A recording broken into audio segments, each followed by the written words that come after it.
Presentation of Idaho Reports on Idaho Public Television is made possible through the generous support of the Laura Moore Cunningham Foundation, committed to fulfilling the Moore and Bettis family legacy of building the great state of Idaho, with additional major funding provided by the estate of Darrell Arthur Kammer in support of independent media that strengthens a democratic and just society, and by the Hansberger Family Foundation, by the Friends of Idaho Public Television, the Corporation for Public Broadcasting, and donations to this station from viewers like you.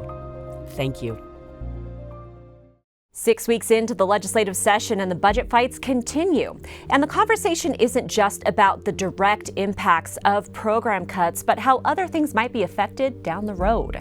I'm Melissa Davlin. Idaho Reports starts now.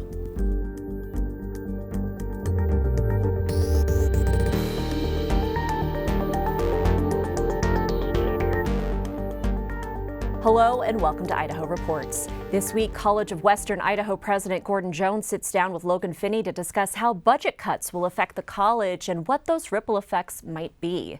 Then Dr. Mary Baranaga, Assistant Dean for Regional Affairs for Idaho WWAMI, and Kevin Richard of Idaho Education News join me for updates on budgets, medical education, special ed, and more.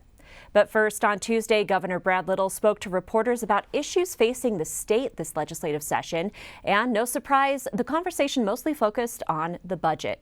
During the hour-long conversation, Governor Little said he was concerned about the lasting impact of proposed cuts that lawmakers are considering, but that after he had delivered his proposed budget in January, the matter was mostly out of his hands. I laid out my priorities. I shipped them to the legislative body under the Constitution. They're all in their court now, and that's why things like this are important. I asked the governor about whether he was willing to use his veto power or his authority to call lawmakers back for a special legislative session to shore up funding needs if he thought they fell short. In his answer, he pointed out that this being an election year complicates matters a bit. It would be nicer if I had better line item authority, because some of the things that I am not delighted about are embedded in other things that we absolutely have to have. And dependent upon the timing of when they get there, I'm going to go out on a little bit of a limb, and that if those bills, those critical bills that are, as you stated, come late and filing deadline has passed and legislators want to go home, and I do something that's going to add 2 weeks to the session, my override options doesn't look very good. We'll have much more on the budget later on in the show. Governor Little also fielded questions about immigration enforcement in Idaho, including the detention of about 400 people in Wilder, including children, in October, while executing a warrant related to illegal gambling. Many of those people were U.S. citizens or lawful permanent residents, but were still detained for several hours. The governor on Tuesday said he prefers that the federal government focus its resources on dangerous criminals and that they must still honor due process. I think that they need to be very careful that they're not violating due process, or, as has happened all over the country, the judiciary steps in and says you have to do judicial. We got a lot of criminals in this country that they ought to focus that money on getting them out of this country. This comes 2 weeks after a group of Republican lawmakers unveiled a slate of legislation that, among other things, would compel hospitals, schools, and other entities to track how many undocumented people are enrolled in public schools, check into hospitals, and more. We want an audit of how many people are in our state that are taking up rooms in jails, county jails, state prisons. Now, I think we already have the number for the state prisons that came up in our JFAC review. We have 300 in the state prisons. We don't know how many that are spread around in the other areas of the state. Mind you, everything I'm talking about costs you, the taxpayer, money.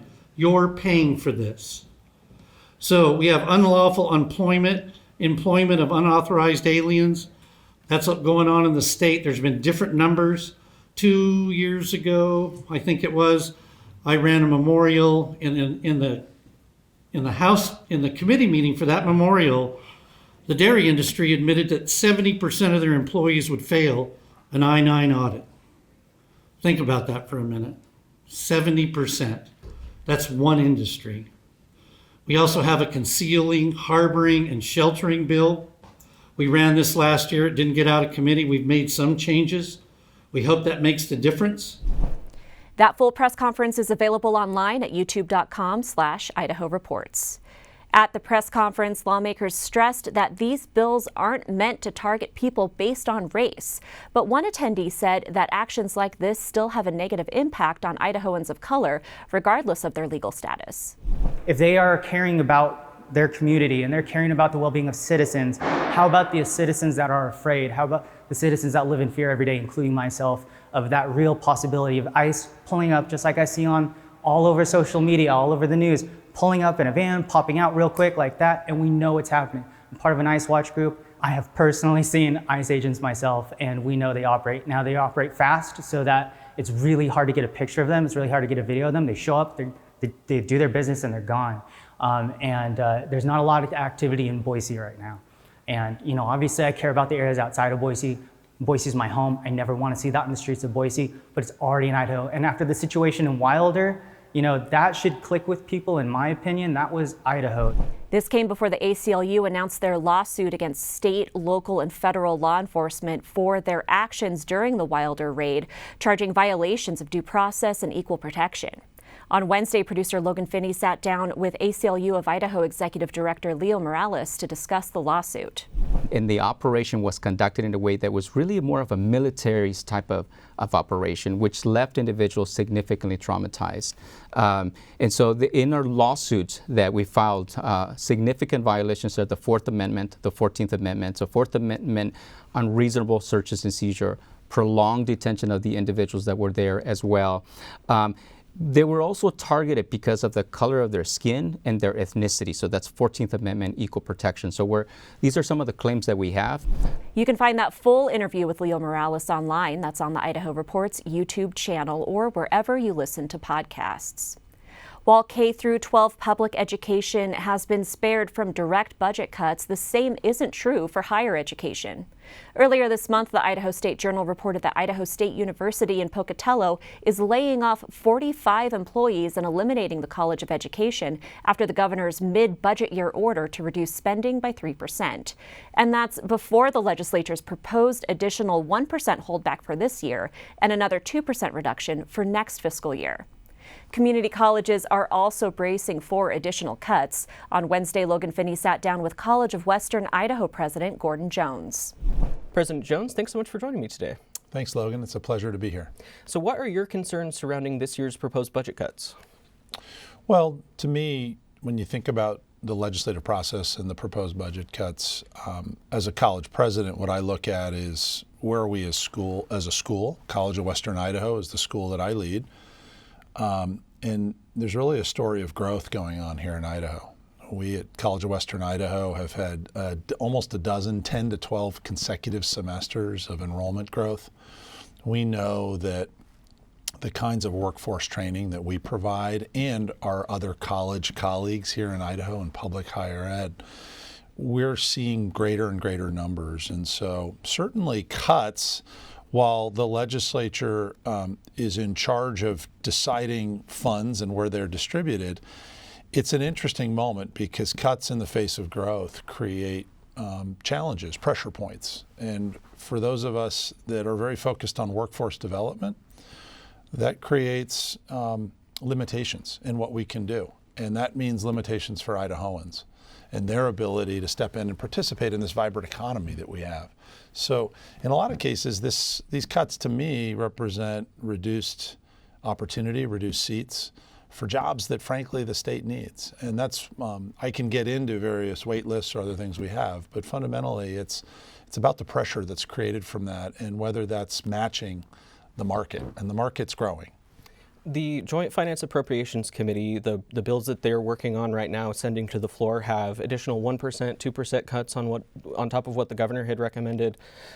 The submission from CWI notes that those cuts would force you to freeze or eliminate open positions, delay new programs, reduce operating expenditures. What specific programs at CWI would be directly impacted with these cuts?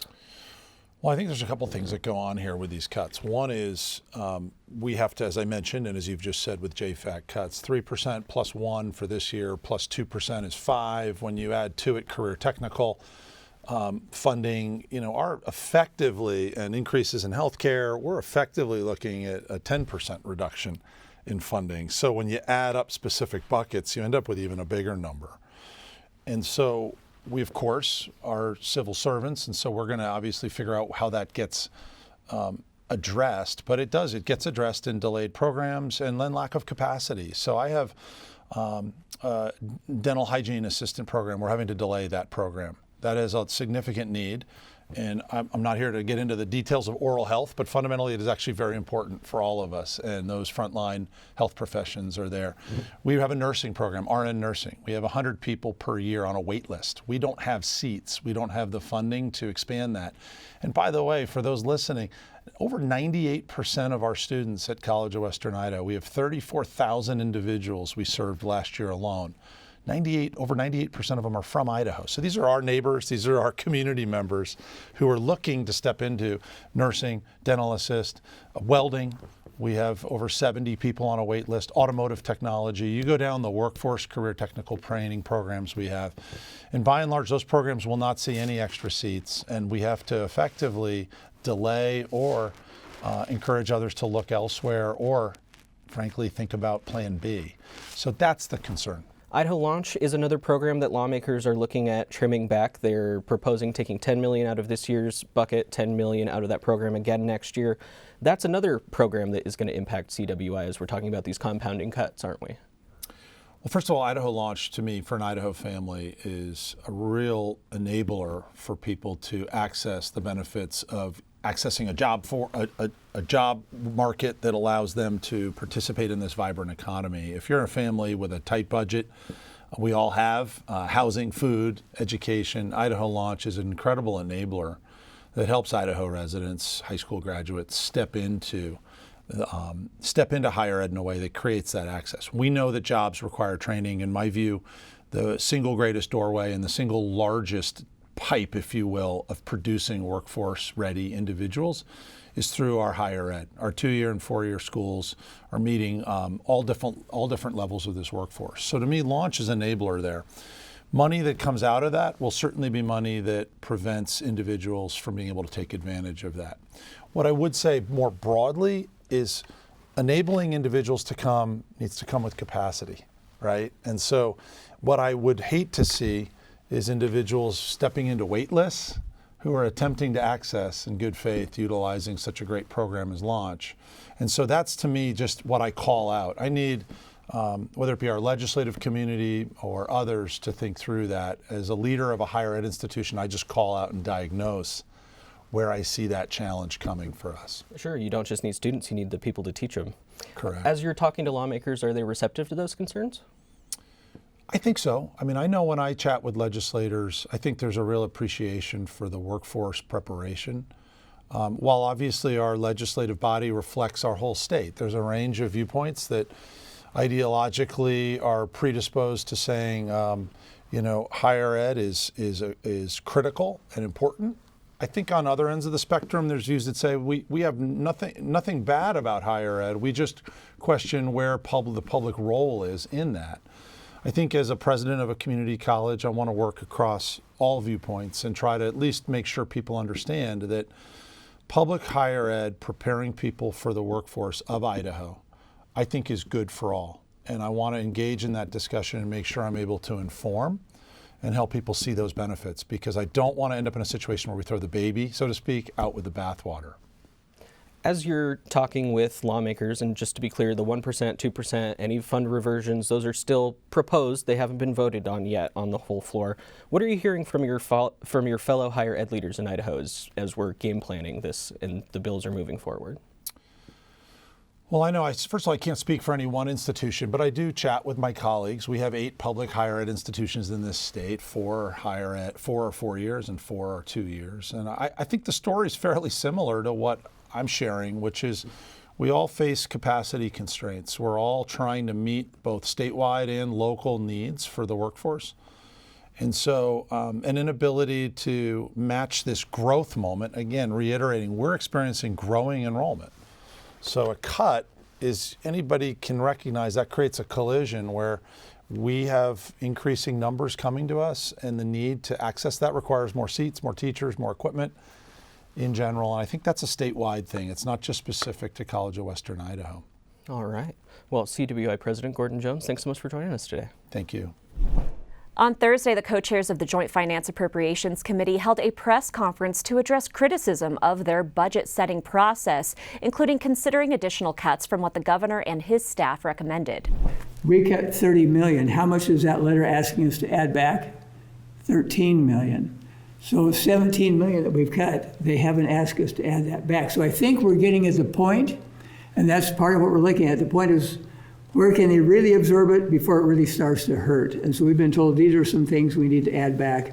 Even if we do bring something back, it will be in that one-time aspect. And that's something we'll have to determine. If are some of these ones really being affected, or do you just, even for my own family, when we turn off Netflix or Hulu or something like that, because I don't really watch it, and I don't really want to spend the money on it. And it's sometimes I do hear complaints from my family that all of a sudden they freaked out because they went and watched their favorite show and it wasn't there. Now, some of these ones are, in my opinion, similar to that. No one wants to get cut. No one wants to have their revenue cut back down. But no different than what happens in the private markets. If you're a business, what happens when all of a sudden revenues go down? You start having to lay people off. You start having to cut out some of the things that you actually really care about, that you want, but that may not be as necessary. Joining me to discuss is Kevin Richard of Idaho Education News and Dr. Mary Baranaga, Assistant Dean of Idaho WWAMI. Kevin, I wanted to start with you. You were at that press conference with Representative Josh Tanner and Senator Scott Grow. What were your takeaways? Well, I think what we heard was a very, at times defensive, but also very strident defense of the process that's going on in JFAC, and a defense of their plans, their proposals to cut budgets this year and next. And really the tone and the whole demeanor was very different than what we heard from Governor Brad Little on Tuesday when he met with reporters, where the governor seemed to be taking much more of a passive approach to the budget process, saying that a lot of this is going to have to be determined by the legislature, deferring to the legislature. These are the two leaders of JFAC, and they seem very adamant about asserting their role in this budgeting process. What stood out to me about the governor's remarks on Tuesday is not only was he a little bit more passive about his role, and he does have the authority to veto, he does have the authority to pull people back for a special legislative session, but he pretty much laid out a roadmap for how the legislature could get their way with budget cuts, saying if you slow walk the budgets and you wait until the end of the session and you have the primary elections coming up and people who are going to be eager to get home, this is how you're going to be able to get lawmakers to override any vetoes that I have. Right, and I think what we've seen in past governors, as opposed to what we heard on Tuesday, we have had governors in the past who really couldn't care less if they kept the legislature in town longer, if they felt like they were fighting for something that they felt like they could ultimately win. You heard a governor who basically said, if we start to veto budget bills, that extends the legislative session by 2 weeks. It's a very, very different message that we're hearing from this governor, and it did kind of, as you said, kind of foreshadowed how this session might unfold and how this session might ultimately wrap up. Governor Little is a different governor than Governor Dirk Kempthorne, who kept lawmakers into May and vetoed multiple bills to try and get his way on some things. But it's also a very different legislature than what Governor Kempthorne had 20 plus years ago. It is a different legislature. And the last time we saw the governor veto a bill that legislative leadership really cared about, you have to go back a couple of sessions, legislature overrode him and very decisively overrode him. there was no way the governor could have vetoed the one big beautiful bill with the immediate rollout, which he had proposed. I mean, that was a veto-proof majority. It's very clear. Not so clear on these budget bills. If we got to that point, would there be the votes to sustain a veto? Hard to say, but it sounds like we're probably not going to find out, because it does not sound like this is a governor in any hurry to veto a budget bill. No foregone conclusions yet. We still have a long way to go. Absolutely. Dr. Baranaga, I wanted to bring you into the conversation. One of the things we've talked about a lot this year is the disproportionate effect in some cases for higher education, and medical education is always a concern in Idaho, especially because we've had a decades-long doctor shortage and healthcare professional shortage. For those who aren't familiar with medical education in Idaho, there are multiple paths for a career in healthcare. Can you briefly walk us through some of those paths? Sure.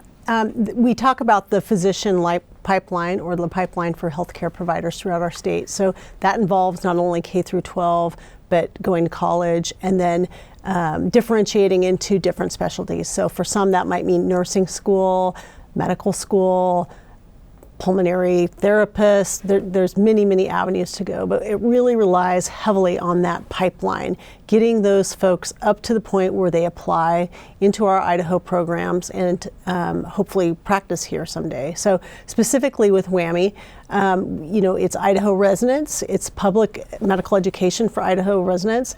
They do the majority of their training within the state of Idaho, and then when they do their residency, which is required for all medical students to complete in order to become a licensed practicing physician, we hope they stay in the state to practice as well too.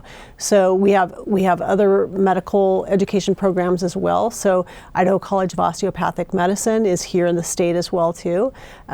Those other entities also rely on a steady stream and strong pipeline of applicants that are well qualified to become physicians someday.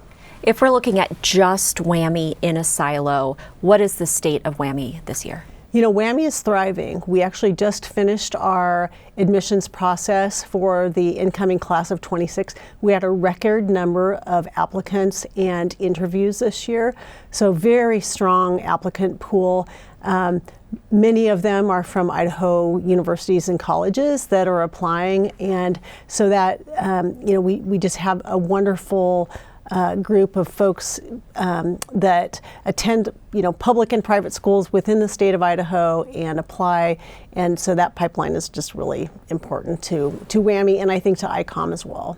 And you touched on that pipeline. We can't talk about programs in a silo in the state because cuts somewhere will affect something else. Absolutely. Are you concerned that higher education cuts or K through 12, do you worry that that is going to affect WWAMI down the road? Absolutely. There are ripple effects. And so something that affects K through 12 affects who goes to college, and that affects who applies to on our health professions programs and other programs within the state. So yeah, and I think what I would say is the ripple effect gets amplified the longer and the worse that the budget cut can be. So. And I should clarify, there are not proposed cuts to K through 12 this year, but there are, of course, the higher education cuts that we've discussed before on this program, Kevin. We're definitely looking at the prospect of additional higher education cuts in addition to the cuts that were imposed in the summer, and that could have multiple effects. I mean, that could have effects, especially on the community colleges who may be hit the hardest, and may have effects on nursing programs that we're seeing going through the 2 and the 4-year schools. Launch cuts could also be a factor as well, especially when you start to talk about health professions such as nursing. And Governor Little touched on this earlier this week when he was speaking to reporters. Let's take a listen. You invest a little money now to have more doctors, particularly more good doctors that are in rural Idaho. It's going to lower your healthcare costs, and it's going to increase the quality of life going forward. But our trajectory is to get to having more people, more skilled people in rural Idaho to cover our medical needs. And we're still right on the cusp of being in a very dangerous place. Dr. Baranaga, you just heard the governor say that we're on the cusp of being in a dangerous place when it comes to healthcare professionals in Idaho, especially in rural places. Would you agree with that assessment? Absolutely. You know, if a hospital is unable to be staffed by nurses, physicians, CNAs, et cetera, then those rural hospitals close. And when people have to travel for care, they lose access to care. And we know that people with poor access to care live sicker and they die younger. So it's a big crisis. We touched briefly on cuts to launch, Kevin, but we have what the governor has proposed, a transfer of $10 million, but the legislature is also looking at additional cuts to the program. Right. So what it comes down to is the governor has signed on to the idea of transferring $10 million in launch funding, and that's basically money that was not used by students. It was leftover money from last year's graduating class. The issue, I think, is going to be what you do with this year's graduating class. And the proposal from JFAC is to take another $10 million out of the launch fund for next year for this year's class of high school graduates. When you have Wendy Sechrist, the director of the Workforce Development Council, the agency that oversees launch, she's saying, we're getting a lot of applicants. We may have plenty of applicants for the money available, and if you cut $10 million, we're going to have to say no to some students. Not the only education issue facing the legislature right now, of course. You have also written this week about special education, which has long been an issue in Idaho. Can you bring us up to date? Really interesting pivot seems to be happening at the legislature. And again, it's February. There are no guarantees. Very little has gotten through both houses of the legislature yet. But it feels like the tone that I'm hearing in the legislature about special education has changed even over the course of this session. On Wednesday, Senate Education Committee unanimously approved a bill that would create a high needs fund for special education. We've talked about this before. This is for students who maybe need a full-time aide, maybe a sign language interpreter. These are very expensive services that the districts are having to figure out how to pay for themselves. That bill passed out of that committee unanimously. You had 3 members of that committee who opposed a similar bill last year, voted for it in committee. I think that you look at that vote, and I think there's a pretty good chance that we're going to see a high needs program funded this year. And there are, of course, different ways to fund programs in the state. There are the state funds, as you mentioned. The districts have also had to find funds locally on how to do these, not just critical programs for these students, but also legally required. But then there's also the question of whether the federal government is going to step in. And that was another one of the issues that came up this session. The legislature has signed on to a non-binding resolution. It's basically a letter to Congress saying, way back in 1975, you promised Congress that you were going to pay 40% of special education costs of the state. Idaho gets 12% match right now from the feds. It's a non-binding resolution. Congress probably is not going to act on it, but it is a statement of the sentiment of the legislature, which, again, I think that sentiment is changing before our eyes even. Perhaps a signal on what's to come in the future. Perhaps. All right, Kevin Richert, Idaho Education News. Dr. Mary Baranaga, thank you so much for joining us, and thank you for watching. We'll have so much more online. We'll see you here next week.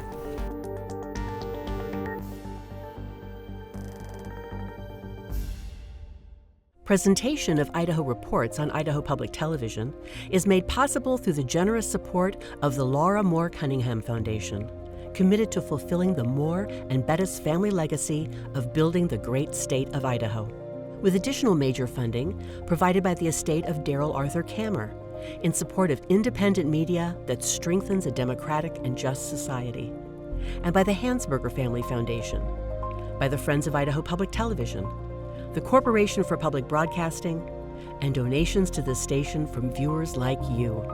Thank you.